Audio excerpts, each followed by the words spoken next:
Hey guys, it's Kelly. So I wanted to bring you this today, and it is really the only thing you need to know about science to have what it is you want in your life. And until you understand this one thing, you're probably not ever going to get what you want and have it be the way you want it to be. Okay? And it's real simple. It's expansion versus contraction. Okay? And what that means is when we are contracted, meaning we believe that it's all us doing all the work, um, meaning all us and nothing out here doing the work, when it's just, we believe it's just us, our physical body and our sheer willpower trying to do all the work. And maybe that work is based around trying to solve a particular problem. Okay.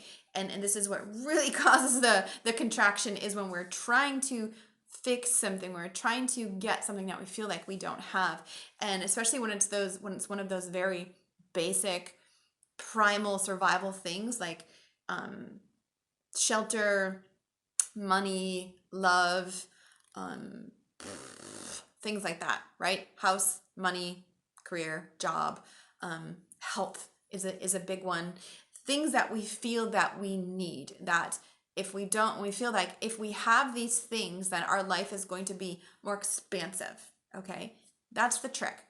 When you get the thing that you know you want to have, that you've been working towards and putting all of your willpower towards, you want that thing because at some level you feel like it's going to give you more of something, and usually more freedom, right? Whether maybe it's more money, you feel like it's going to give you more freedom and more ease and more relaxation. Maybe you're looking to get more health in your body or better shape in your body, and when you get that, you believe it's going to give you a greater sense of ease and joy and relaxation and freedom. Maybe it's a house that you're after, and when you get that house, you believe you're going to feel a certain way, right? When you get that love, you feel like you're going to feel a certain way, or that love or that success, you feel like you're going to feel a certain way, and it's going to be like this, right? It's always going to be expansive. We never dream about getting something and like we're like, no, when I get it, I'm going to feel like this and compacted and limited. No, that's how we feel around that thing right now, right? Around that particular thing, we feel some limitation, like I can't because, I can't because, I can't because.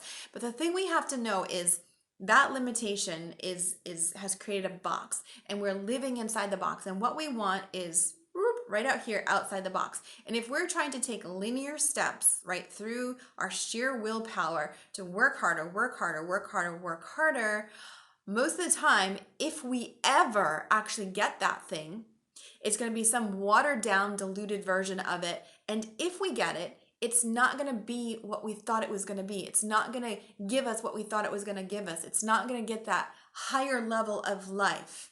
Okay? Or we'll get it for a moment, but we can't sustain it, right? It didn't change us. We maybe sabotaged it somehow and lost it. Like we got the money, but then we manifested all these bills, these new expenses, or something out of the blue came in and wiped it all away, right? We see those bust and boom cycles. And that's because our energy was not expansive enough, our vibration not high enough for this reality that we thought that we wanted to fit in here. That's all that's happening. And so getting what you want isn't a matter of work. And you know that because you're doing it now and it's not working, right? And you might say, well, I'm getting closer. Yeah, but you've been getting closer for like 30 freaking years, right? And it doesn't work like that. Or everybody who is a hard ass worker, which is a lot of you out there, we'd all be like, have the lives that we dreamed of. But it's not like that because it's not the way it works. We're talking about contraction versus expansion. A lower vibration, right? Whenever we take a high vibration of energy and we condense it down and compress it, we get very solid matter, but it's a lower vibration because we're compressing that vibration down, and that's limitation. So to get what we want, this is what I'm getting to, it's not a matter of work, it's a matter of expansion. I'm trying to fit inside the picture. It's a matter of expansion. It's raising our vibration, being able to hold the reality that it is we're looking for, right? Being able to hold that level of freedom in our nervous system. And there are so many stories in the nervous system saying, no, oh no, that's not that level of money or that level of freedom I'm not actually comfortable with. And so we go into a story like, oh, if I could just have a little bit, and I just want, just one little piece of the pie, and I just want this a little bit more health, and I just want a little bit more freedom, and if I could just have, and we go into those bullshit stories of, oh, I'll just settle, just throw me a freaking crumb and I'll just sit back here in the corner and be happy with my little bit living on shoestrings. No, that's still contraction, and contraction limitation is going to just bring you into more contraction and limitation. We live in a vibratory universe that's based on resonance. It's real simple once you get the hang of it. But let's talk about expansion. How do we actually expand so that what we believed and imagined that thing was going to give us, our nervous system is actually big enough to hold that reality, right? It's a higher vibration of reality based on more expansion. Let me tell you this, we're going to work backwards, okay? At the beginning of creation, before creation, there's just this energy. We call that the field, the unified field, or just the field, right? And that field is just pure God stuff. It's just like mana, right? And then as the energy gets condensed and pressed in, as it comes down into this planet, eventually coming into vibration and sound and color, and then the vibration comes down and down and down till we get like physical matter, and we get people, and we get things that we can feel and touch that have a slower, denser vibration. That first compression, and Dr. Sue Morter talks about this, that first compression creates a vibration. We go from energy to vibration. That first vibration, guess what? It is the frequency that we know in this human language as love. Yes, you are literally, physically, scientifically made of that frequency called love.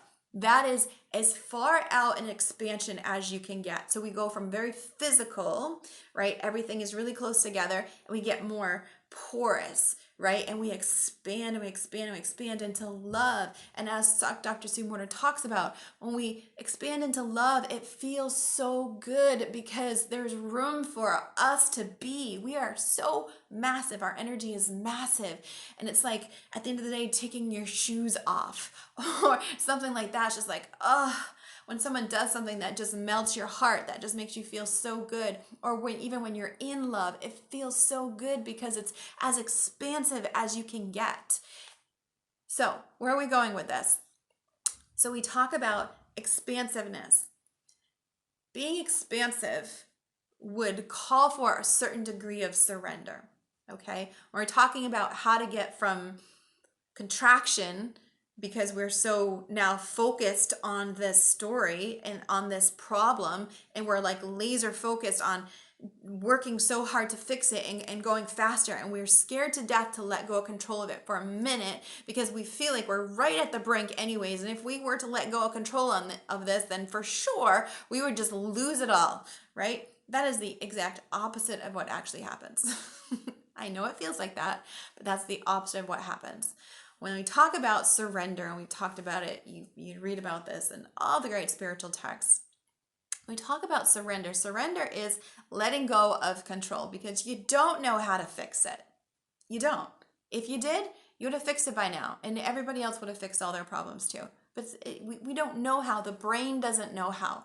Okay? We have to go higher up. We have to go to something else. It's that surrender. We have to create space for grace to come in and assist us, because that's how the body was made. And we're going to get into that in just a moment. So the first step is just saying, I don't know how to fix this. I don't know how to like do money and wealth. My family never did that. So it's not, I don't even have the capacity to expand that much because I never knew it, right? Or I don't have the in me how to experience the level of love that I'm actually looking for, because I've never experienced it to the level that I think I want. Or the body and the freedom and feeling so good in your skin. You can just say, I don't know how to create it. I don't even know how to be that, because it just never was in my life. Not even just in my life, but never was probably in my family. It was never okay to have a nice body or to be healthy or to be happy. That's a big one for people. And so we have to acknowledge that we don't have that program in our human brain for that, okay? Doesn't mean it's not in your field. It is in your field. That's why you want it.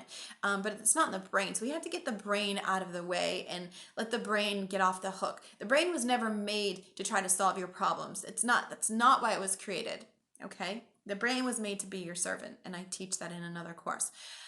But we have to say, you're right, brain doesn't know how to do this. The brain is only storing data from your past experiences. And if your past experiences have not been that, then your brain doesn't have the program for that. Sorry. It's like looking in your computer for a program that it just doesn't have.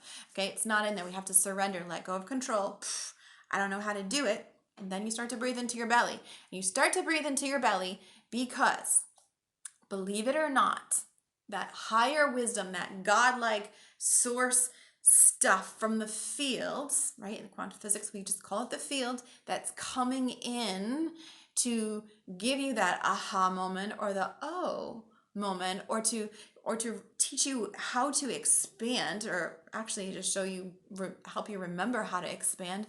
That information is coming into your gut. Yes, it's coming into your gut, and then those gut instincts, they rise up to your heart, they change frequency, and eventually just trickle up into your mind. It's like, oh, I know, right?